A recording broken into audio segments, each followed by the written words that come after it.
Hi guys, so this is the older generation MRIs.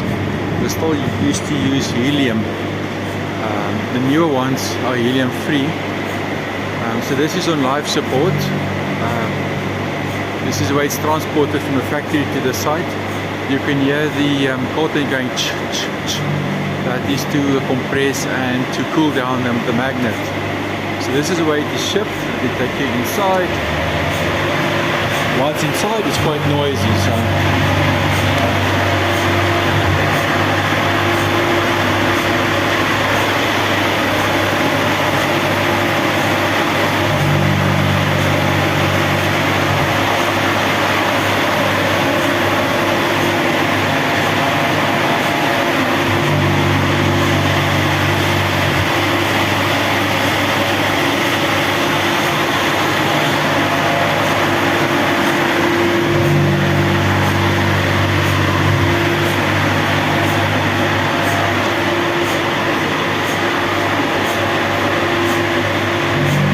This is what the inside everything looks like that sucked the Terminator in one of the Terminator movies.